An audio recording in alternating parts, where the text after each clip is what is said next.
તમારા બધાનું સ્વાગત છે મારી યુટ્યુબ ચેનલ કેપી હોમ ફૂડ્સમાં।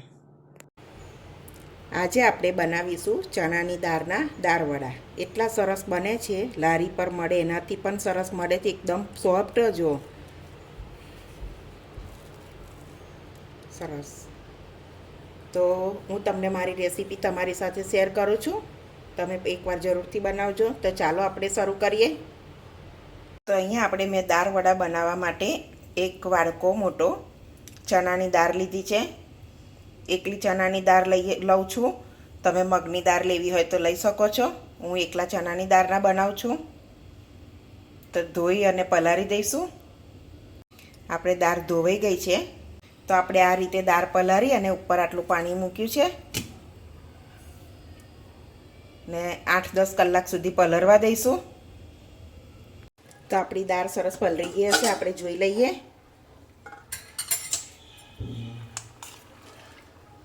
સરસ પલળી ગઈ છે, જો એકદમ તૂટી જાય છે। હવે એને આપણે મિક્સર જાર લઈ લઈશું એક, અને એમાં વાટી લઈશું।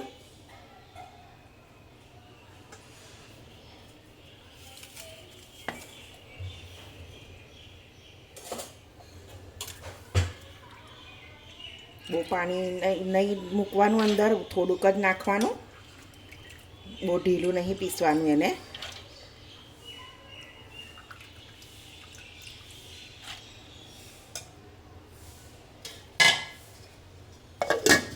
મિક્સરમાં કરી લઈએ।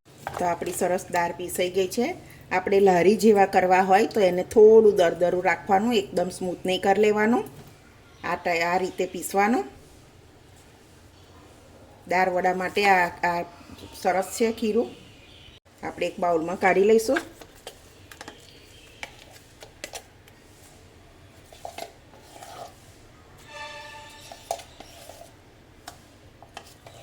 આપણે બીજો એક ભાગ પણ એનો પીસી લઈશું।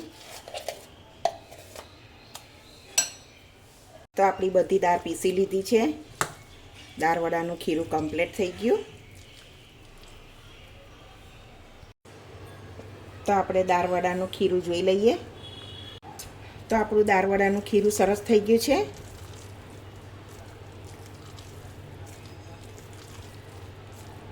હવે આપણે એનો મસાલો કરીશું, પણ અહીંયા તમારે જોવે એટલું જ ખીરું વાપરવાનું, મીઠું બીઠું કશું નાખ્યું નહીં, એટલે આ ખીરું 2 દિવસ સુધી સારું રહે છે ફ્રીજમાં। તમારે જેટલું વાપરવું હોય એટલામાં જ મસાલો કરવાનો।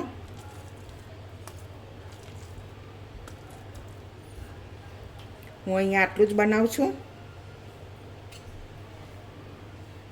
એમાં 1 ચમચી મીઠું, 1 ચમચી જેટલું જીરું, અધકચરા ધાણા,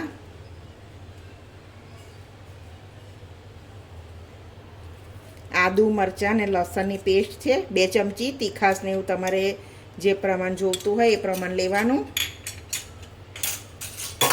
થોડા ધાણા, બરાબર મિક્સ કરી લઈશું।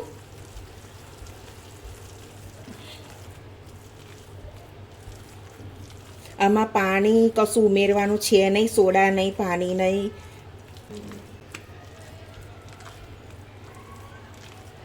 આ રીતે રાખવાનું છે।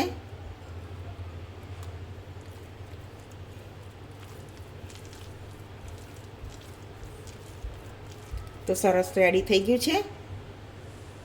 તો આપણું તેલ સરસ ગરમ થઈ ગયું છે। હવે આપણે એને ગોટાની જેવા જે સાઈઝના જોઈએ એ સાઈઝના મૂકી દેવાના। ગેસ મીડિયમ રાખવાનો એકવાર તેલ થઈ ગયું હોય પછી।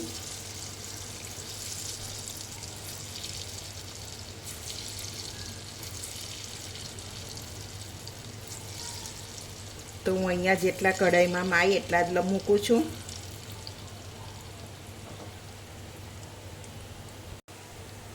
તો આપણે થોડા થઈ ગયા છે એટલે આપણે થોડા ફેરવી લઈશું।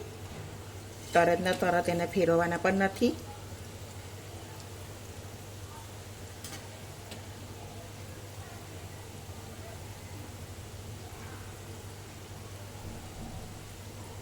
બહુ ધીમો ગેસ નહીં રાખવાનો, બહુ ફૂલ પણ નહીં રાખવાનો, મીડિયમ ગેસ ઉપર જ તરવાના। એને સરસ બ્રાઉન કલરના થાય ત્યાં સુધી તરી લેવાના।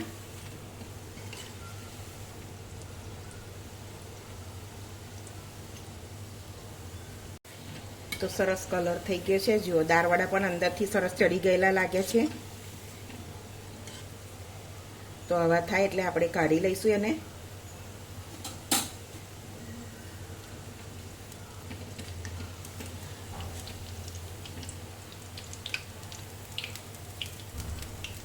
બહુ સરસ થયા છે, જોઈ શકો છો.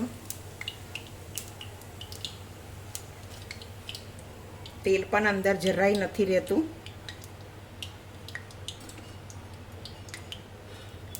બીજા પણ આપણે એ રીતે ઉતારી લઈશું.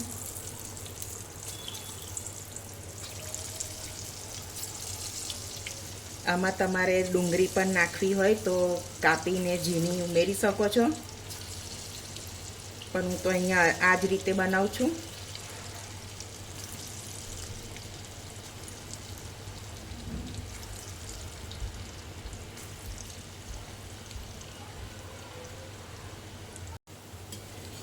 બીજાને પણ આપણે એ રીતે ફેરવી લઈશું. હવે લગભગ 5-1 મિનિટ જેવું આને તરાતા લાગે છે.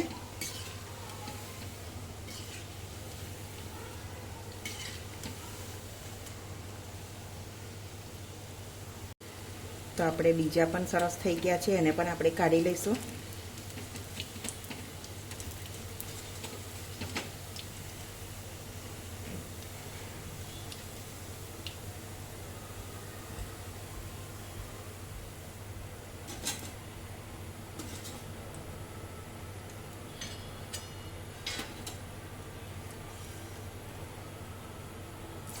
બીજા મૂકી લઈએ. આપણે બધા આ રીતે બનાવી લઈશું. તો ફ્રેન્ડ્સ, આપણા દાળવડા બનીને રેડી છે. તો તમે પણ એકવાર જરૂરથી આવો ટ્રાય કરજો. સરસ બનશે, લારી પર ખાવ એવા બનશે. તો તમે પણ એકવાર બનાવી અને મને કોમેન્ટ કરજો કે કેવા બન્યા છે. તો તમને મારી રેસીપી ગમી હોય તો વિડીયોને લાઈક કરજો, તમારા ફ્રેન્ડ જોડે શેર કરજો, મારી ચેનલને સબસ્ક્રાઈબ કરજો. તો હવે મળીશું એક નવી રેસીપીમાં. ત્યાં સુધી બધાને જય શ્રી કૃષ્ણ.